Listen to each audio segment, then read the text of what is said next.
Hello everyone, my name's Andy Smith and today we're going to be talking about making your own pyramid sinkers. Now today I'm making 10 ounce pyramid sinkers. Really easy to do, really cheap. Most your big shops, Bass Pro Shop, your places that you go get your fishing tackle at, they're $2.50 to $3 a piece. I found a way to make them for almost absolutely nothing. However, there's two ways to do this. One, of course, is this little guy here, and this is called an Ignot. And what it is a molded piece. It looks like an old gold bar, back in the 1900s. It's solid. It's pure. It is a lot better to use an Ignot than it is to use, say, a tire weight, which is what I use. Now, with your tire weights, you have several sizes, brands, whatever. I have a buddy of mine that owns a tire place. He gives me all of his.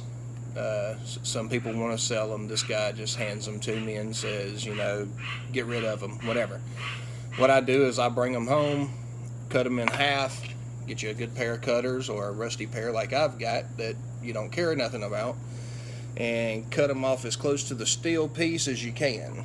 And the reason being, you don't want that steel in the pot when you're melting these.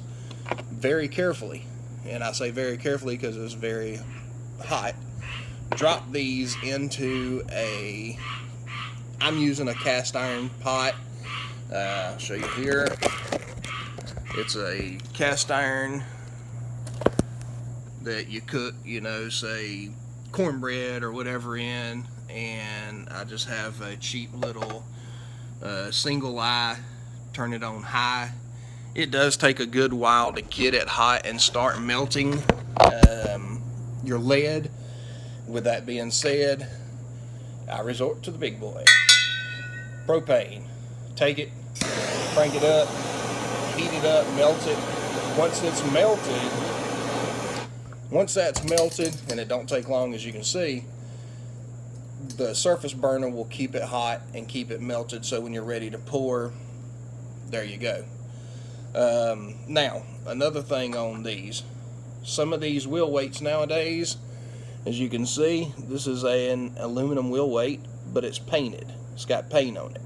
Underneath the painted surface is, of course, pure lead, but anytime you melt one of these here, you're going to have impurities on top of your lead. What you want to do after you do that is scrape off your impurities, and that way you have a pure lead, sinker. And again, never put the steel in there. That's just something you got to dig out later. A lot of the newer versions now is actually plastic. Don't use these. It'll ruin everything. You'll have to start all over. You'll have to dig it out, cut it out, whatever, and you've lost an hour and a half of your time. So make sure you don't use the plastic ones. This here is a prefab 10 ounce that I actually bought and paid $2.50 for, and I said, I'll never do this again. There's got to be an easier way. There's several people on here that show you how to do this a different way and a safer way, whatever. This is my version. Now, this one has an imprinted 10. Yours will not, unless you can figure out how to do it. I haven't yet. But anyways, here, you can get these off the internet. Also, these are 1/0 brass eyelets. Now, these are rated at 150 pounds. If you're fishing with a 10 ounce weight, you probably ain't fishing anything over 150 pounds, so you should be good. What I like to do is over here, I'll show you in a second, go ahead and get several of these lined up so when you're ready to use them, they're right there. And I'm gonna flip the camera around. I'm gonna show you how I make this mold here. Well, I don't guess I will. Okay. Right here is a bucket of sand. It is a mixture of 60-40 sand to concrete.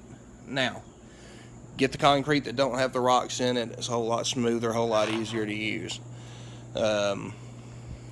Only other thing I can think of that you'll need besides a pair of needle nose to actually set the eyelets in is a rag.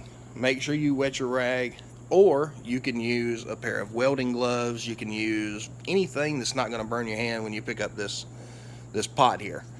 I'm going to try my best to keep everything in focus and show you how this works, and it goes really, really fast, so you got to be really prepared and ready to go. First of all, those are some I've made already, and they're, of course, you can tell they're not smooth or whatever. You also take a grinder when you're done and smooth them out. Over here, take your pot, for instance, okay, and I'm going to show you this. This is what I was talking about, the impurities. You see this right here? See how you scrape the impurities off? See how clear and pretty that is? And then you can discard of this. It'll dry. You can chunk it later. Take your rag, wrap it on here, pick up your pot very, very slowly. And it is already starting to burn. Pour this in there. Get it out of your hand as fast as you can. Grab an eyelet, really quick like. Stick this eyelet in here, and in a matter of seconds, there you go. You have a pyramid. It don't take long, a matter of seconds, and you can see some of it splashed out. Now you can always take this, beat the sand off of it, put it back in your pot, let it melt again.